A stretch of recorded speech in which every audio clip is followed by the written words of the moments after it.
Yes. Thank you. Mr. Dog there, I spoke too soon when I said I was impressed. Now I'm impressed. So I'm a fellow dog trainer. I came out here to see why Mr. Dog Daddy out here is blowing up and going crazy on the YouTube and on all social media. So last night, Mark Dubose and Robert Hynes did a live stream together where they discussed dogs and dog training and this philosophy of behaviorism, and I find it to be just permissiveness with another label.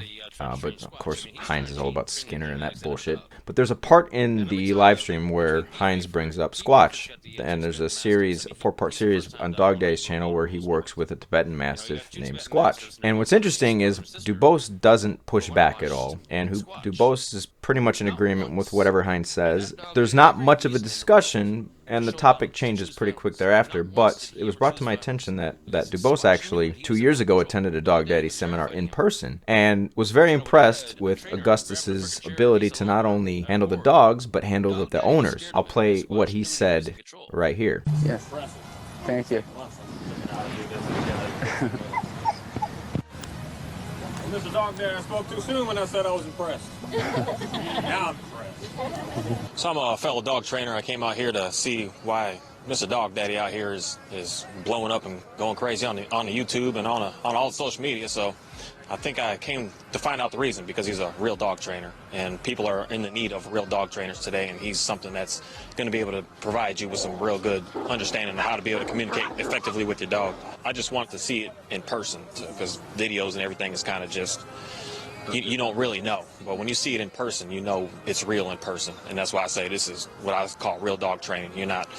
There's no games here, there's no magic here, it's just working with the animals, and he clearly understands how to work with dogs.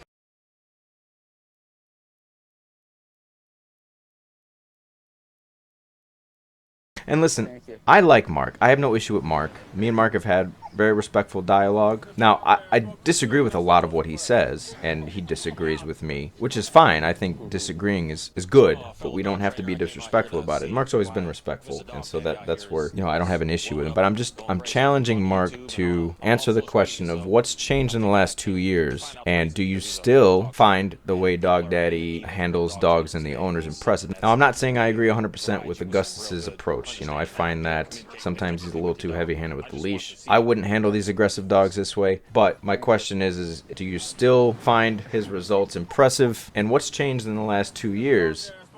It's crazy. Like when Dog Daddy tried to train Squatch, he's trying to train the genetics out of a dog. And let me tell you, like between Pete's got the 2 Tibetan Mastiffs. He's a first-time dog owner. He broke all the rules in the book. You got 2 Tibetan Mastiffs, and they're both litter mates, brother and sister. But when I watched Squatch, not once, and that dog had every reason in the world to show violence, to choose violence, and not once did he ever choose violence, because Squatch knew that he was in full control. Dog Daddy was terrified of him.